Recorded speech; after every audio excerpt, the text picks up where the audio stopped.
Terima kasih Yang Mulia Majelis Hakim. Bismillahirrahmanirrahim. Duplik jawaban atau tanggapan atas replik Jaksa Penuntut Umum dalam perkara pidana nomor 48 garis miring titik B garis miring 2026 garis miring PN titik IDM di Pengadilan Negeri Indramayu kelas 1A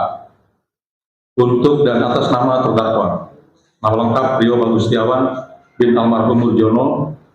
tempat tanggal lahir Semarang 23 Maret 1996, jenis kelamin laki-laki, kebangsaan Indonesia, agama Islam, pekerjaan karyawan swasta, tempat tinggal BTMP Pabri Blok H nomor 16 RT 26 RW 09 Kecamatan Sindang Kabupaten Indramayu. Yang bertanda tangan di bawah ini Ruslandi, Sarjana Hukum dari Kantor Hukum Ruslandi S.A. dan rekan, dengan ini menyampaikan duplik di Pengadilan Negeri Indramayu. Satu pendahuluan. Majelis Hakim yang mulia, Jaksa Penuntut Umum yang kami hormati, serta persidangan yang kami muliakan.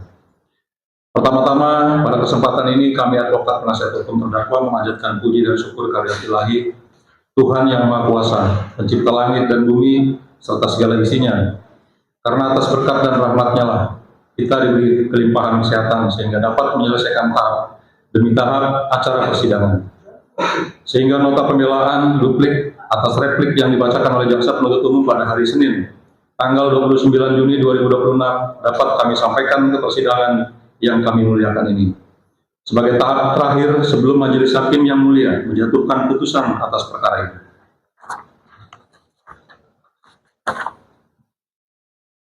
Setelah mendengar, membaca secara seksama dan teliti replik Jaksa Penuntut Umum, maka sekarang tibalah giliran kami sebagai advokat penasihat hukum terdakwa untuk menyampaikan duplik atas replik yang merupakan bagian dari proses hukum, yaitu surat dakwaan, eksepsi, pemeriksaan dalam persidangan, tuntutan, dan pledoi, serta replik yang telah disampaikan sebelumnya. Harapan kami bukan sekedar dijadikan proforma atau sekedar telah diberikan kesempatan untuk berbicara, tetapi sangat diharapkan dapat ditempatkan sebagai instrumen penting untuk lebih mengerti dan memahami dalam satu proses pembuktian yang utuh dan menyeluruh dalam perkara yang sedang kita hadapi sekarang sebagai bagian dari unsur penegak hukum. Kami yakin dan percaya dengan semakin banyak informasi serta bukti yang disampaikan ke hadapan Majelis Hakim yang mulia, maka semakin besar kemungkinan Majelis Hakim bisa dan berani memberikan putusan yang sesuai dengan rasa keadilan hukum dan masyarakat. Dengan kata lain, tidaklah terlalu berlebihan bila harapan besar dari terdakwa dengan kejujurannya yang ikhlas dapat digantungkan kepada keberanian dan integritas yang mulia Majelis Hakim serta kemandiriannya untuk memutuskan perkara ini karena telah jelas posisi hukum dan fakta-fakta yang terungkap di dalam proses persidangan. Kami sangat yakin dan percaya berdasarkan pengalaman dalam persidangan ini bahwa Majelis Hakim yang mulia Pengadilan Negeri Indramayu kelas 1A yang memeriksa dan mengadili perkara ini masih tetap menjunjung tinggi asas praduga tak bersalah, presumption of innocence, serta berpegang teguh pada prinsip hukum demi keadilan berdasarkan ketuhanan yang Maha Esa, sehingga putusan yang akan dijatuhkan nanti sesuai dengan pasal 244 Kitab Undang-Undang Hukum Acara Pidana yang mengatur bahwa hakim tidak boleh menjatuhkan pidana kepada seseorang kecuali apabila dengan sekurang-kurangnya dua alat bukti yang sah. Ia memperoleh keyakinan bahwa suatu tindak pidana benar-benar terjadi dan bahwa terdakwalah yang bersalah melakukannya. Semoga Tuhan Yang Maha Esa, Allah dari seluruh umat manusia memberkati Majelis Hakim dalam mengambil keputusannya kelak dalam perkara terdakwa. Majelis Hakim yang mulia, Jaksa Penuntut Umum yang kami hormati, persidangan yang kami muliakan, bahwa sudah sangat jelas yang dicari dan digali dalam persidangan perkara ini adalah kebenaran material sesungguhnya yang terlepas dari kepentingan di luar hukum itu sendiri, melalui pengadilan sebagai benteng terakhir keadilan, the last bastion of justice. Bahwa perkara ini menyangkut nasib anak manusia yang dalam kenyataannya berada dalam posisi yang lemah, karena ditentukan oleh Jaksa Penuntut Umum dan pasti sangat mendambakan arti keadilan sejati. Walaupun semua keadaan yang terjadi terasa sangat menekan di dalam hati, sehingga semua harus didasari kepada sinopsis standar terbukti secara sah dan meyakinkan, beyond a reasonable doubt. Karena apapun hasil dan putusannya kelak, semuanya akan kita pertanggungjawabkan. Bahwa hal ini perlu kami sampaikan kembali atas alasan-alasan replik Jaksa Penuntut Umum terutama pada halaman 3 dan 4. Tetapi karena memang dalam pledoi hal-hal mengenai pembelaan terdakwa dapat diajukan sebagaimana diatur dalam hukum acara pidana dan sesuai dengan petunjuk majelis hakim dalam persidangan. Oleh karena itu akan dijelaskan penegasan dari apa yang telah ditegaskan, namun tidak seluruhnya juga, oleh penuntut umum dalam tuntutan dan tanggapannya melalui replik penuntut umum. Berbagai dua tentang materi yang disampaikan dalam replik jaksa. Majelis hakim yang mulia, jaksa penuntut umum yang kami hormati, persidangan yang kami muliakan. Terlebih dahulu, kami advokat penasihat hukum terdakwa menyatakan dengan tegas menolak semua tuntutan dan atau replik yang diajukan oleh jaksa penuntut umum, kecuali yang diakui dan terbukti secara nyata dalam fakta-fakta yang terdapat pada persidangan. Dan perlu kami tegaskan bahwa apa yang kami kemukakan dalam replik ini merupakan bagian yang tidak terpisahkan dari eksepsi dan pledoi, serta pembelaan pribadi terdakwa yang pernah diajukan sebelumnya. Keseluruhan replik yang dikemukakan oleh jaksa penuntut umum yang terhormat sama sekali tidak membahas pembuktian tentang dua persoalan hukum yang prinsipil, serta tidak menguraikan apa yang dimintakan oleh kami advokat penasihat hukum terdakwa, di mana gambaran perbuatan yang dikualifikasikan terhadap Rio Bagus Setiawan sebagai terdakwa cenderung teoretik, hanya untuk melegalkan asumsi yang diterapkan pada requisitor atau tuntutannya, yaitu apakah terdakwa Rio Bagus Setiawan sebagai individu subjek hukum melakukan pelaksanaan perbuatan penganiayaan yang berakhir dengan matinya korban, sebagaimana di dakwaan pasal 459 dan atau pasal 458 junto pasal 20 huruf C Kitab Undang-Undang Hukum Pidana. Karena jika masih menggunakan keterangan pada uraian dakwaan awal, sebelum adanya perbaikan keterangan yang dikaitkan dengan adanya fakta hukum baru, bahwa keterangan yang dikutip pada dakwaan halaman 3 alinea 7 menerangkan terdakwa langsung mengambil palu besi dari dalam tas ransel kemudian sekira pukul 1.00 WIB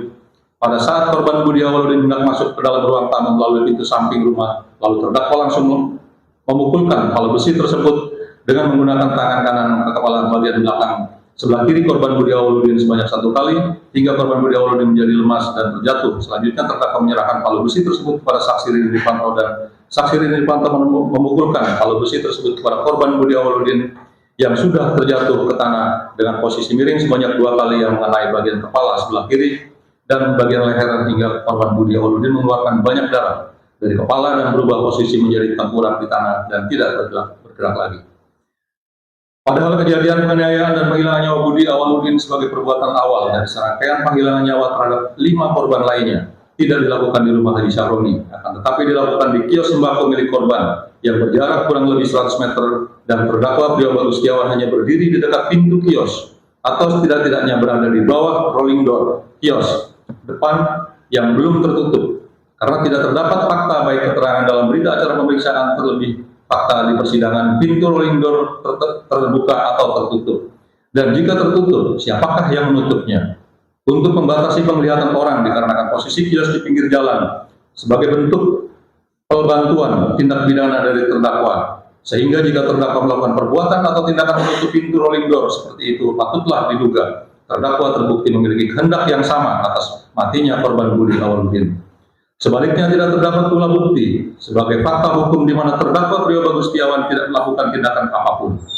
Sebagaimana dipahami sebagai sesama penegak hukum dan keadilan, di mana di dalam hukum positif Indonesia, kondisi dan keberadaan seseorang yang menyebabkan kematian tanpa adanya niat dan perbuatan awal yang melanggar hukum, kemudian penuntut umum tidak dapat membuktikan, sehingga diperoleh pendapat advokat penasihat hukum berdasarkan analisa fakta bahwa terdakwa sama sekali tidak menghendaki kematian korban, tidak adanya kehendak atau merencanakan perbuatan tersebut, yang apabila ukuran perbuatan. Terima kasih yang mulia majelis hakim. Bismillahirrahmanirrahim. Duplik jawaban atau tanggapan atas replik jaksa penuntut umum dalam perkara pidana nomor 48 garis miring B garis miring 2026 garis miring PN PDM di Pengadilan Negeri Indramayu kelas 1A untuk dan atas nama terdakwa. Nama lengkap Rio Bagus Setiawan bin almarhum Muljono, tempat tanggal lahir Semarang 23 Maret 1996, jenis kelamin laki-laki, kebangsaan Indonesia, agama Islam, pekerjaan karyawan swasta, tempat tinggal BTMP Pabri Blok H nomor 16 RT 26 RW 09 Kecamatan Sindang Kabupaten Indramayu. Yang bertanda tangan di bawah ini Ruslandi, sarjana hukum dari kantor hukum Ruslandi SA dan rekan, Dengan ini menyampaikan duplik Pengadilan Negeri Indramayu. Satu pendahuluan. Majelis Hakim yang mulia, Jaksa Penuntut Umum yang kami hormati, serta persidangan yang kami muliakan. Pertama-tama, pada kesempatan ini kami advokat penasihat hukum terdakwa memanjatkan puji dan syukur kehadirat Ilahi,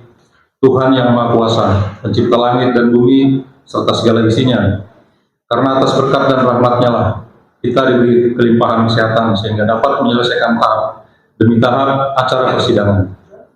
Sehingga nota pembelaan duplik atas replik yang dibacakan oleh Jaksa Penuntut Umum pada hari Senin, tanggal 29 Juni 2026 dapat kami sampaikan ke persidangan yang kami muliakan ini. Sebagai tahap terakhir sebelum Majelis Hakim yang mulia menjatuhkan putusan atas perkara ini.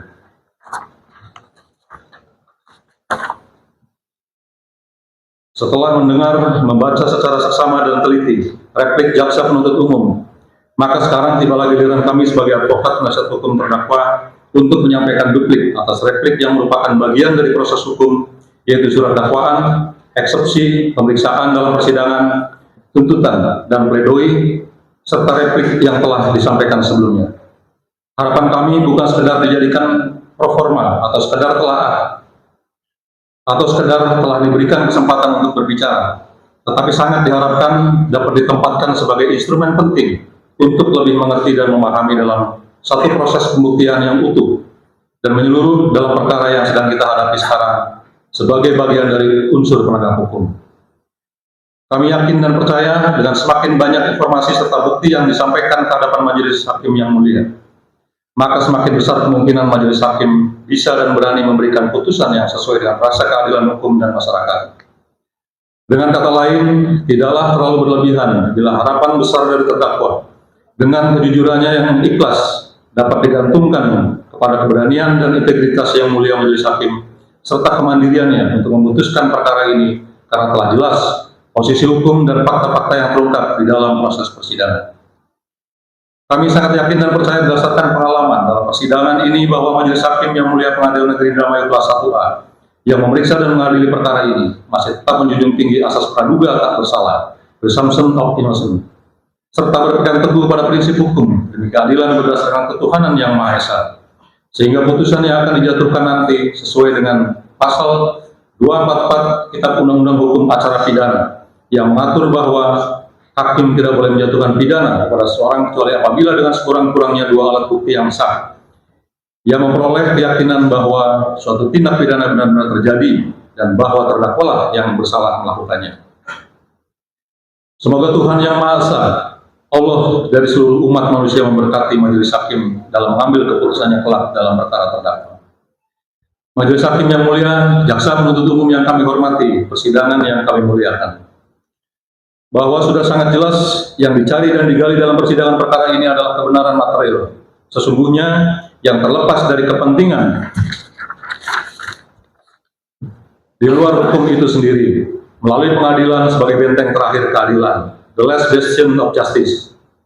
bahwa perkara ini menyangkut nasib anak manusia yang dalam kenyataannya berada dalam posisi yang lemah karena ditentukan oleh Jaksa Penuntut Umum dan pasti sangat mendambakan arti keadilan sejati. Walaupun semua keadaan yang terjadi terasa sangat menekan di dalam hati, sehingga semua harus didasari kepada sinopsis standar terbukti secara sah dan meyakinkan, beyond a reasonable doubt. Karena apapun hasil dan putusannya kelak, semuanya akan kita pertanggungjawabkan. Bahwa hal ini perlu kami sampaikan kembali atas alasan-alasan replik Jaksa Penuntut Umum, terutama pada halaman 3 dan 4. Tetapi karena memang dalam pledoi, hal-hal mengenai pembelaan terdakwa dapat diajukan sebagaimana diatur dalam hukum acara pidana dan sesuai dengan petunjuk Majelis Hakim dalam persidangan. Oleh karena itu akan dijelaskan penegasan dari apa yang telah ditegaskan, namun tidak seluruhnya juga, oleh penuntut umum dalam tuntutan dan tanggapannya melalui replik penuntut umum. Berbagi dua tentang materi yang disampaikan dalam replik jaksa. Majelis Hakim yang mulia, Jaksa Penuntut Umum yang kami hormati, persidangan yang kami muliakan. Terlebih dahulu, kami advokat penasihat hukum terdakwa menyatakan dengan tegas menolak semua tuntutan dan atau replik yang diajukan oleh Jaksa Penuntut Umum, kecuali yang diakui dan terbukti secara nyata dalam fakta-fakta yang terdapat pada persidangan. Dan perlu kami tegaskan bahwa apa yang kami kemukakan dalam replik ini merupakan bagian yang tidak terpisahkan dari eksepsi dan pledoi, serta pembelaan pribadi terdakwa yang pernah diajukan sebelumnya. Keseluruhan replik yang dikemukakan oleh jaksa penuntut umum yang terhormat sama sekali tidak membahas pembuktian tentang dua persoalan hukum yang prinsipil, serta tidak menguraikan apa yang dimintakan oleh kami advokat penasihat hukum terdakwa, di mana gambaran perbuatan yang dikualifikasikan terhadap Rio Bagus Setiawan sebagai terdakwa cenderung teoretik, hanya untuk melegalkan asumsi yang diterapkan para rekusitor atau tuntutannya, yaitu apakah terdakwa Rio Bagus Setiawan sebagai individu subjek hukum melakukan pelaksanaan perbuatan penganiayaan yang berakhir dengan matinya korban, sebagaimana di dakwaan pasal 459 dan atau pasal 458 junto pasal 20 huruf C Kitab Undang-Undang Hukum Pidana. Karena jika masih menggunakan keterangan pada uraian dakwaan awal, sebelum adanya perbaikan keterangan yang dikaitkan dengan adanya fakta hukum baru bahwa keterangan yang dikutip pada dakwaan halaman 3 alinea 7 menerangkan terdakwa langsung mengambil palu besi dari dalam tas ransel kemudian sekira pukul 1.00 WIB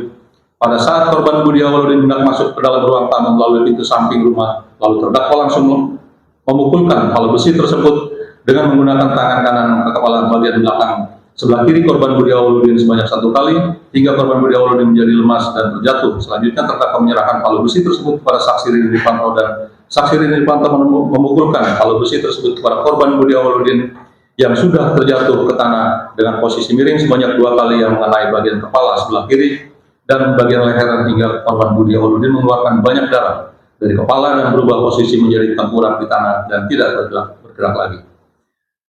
Padahal kejadian penganiayaan dan penghilangan nyawa Budi Awaludin sebagai perbuatan awal dari serangkaian penghilangan nyawa terhadap 5 korban lainnya tidak dilakukan di rumah Haji Syahroni, akan tetapi dilakukan di kios sembako milik korban yang berjarak kurang lebih 100 meter dan terdakwa Rio Bagus Setiawan hanya berdiri di dekat pintu kios atau setidak-tidaknya berada di bawah rolling door kios depan yang belum tertutup, karena tidak terdapat fakta baik keterangan dalam berita acara pemeriksaan terlebih fakta di persidangan pintu rolling door terbuka atau tertutup, dan jika tertutup siapakah yang menutupnya untuk membatasi penglihatan orang dikarenakan posisi kios di pinggir jalan sebagai bentuk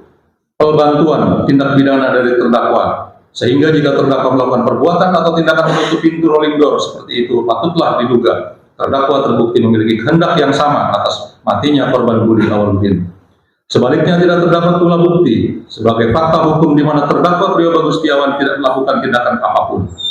Sebagaimana dipahami sebagai sesama penegak hukum dan keadilan, di mana di dalam hukum positif Indonesia, kondisi dan keberadaan seseorang yang menyebabkan kematian tanpa adanya niat dan perbuatan awal yang melanggar hukum, kemudian penuntut umum tidak dapat membuktikan, sehingga diperoleh pendapat advokat penasihat hukum berdasarkan analisa fakta bahwa terdakwa sama sekali tidak menghendaki kematian korban, tidak adanya kehendak atau merencanakan perbuatan tersebut, yang apabila ukuran perbuatan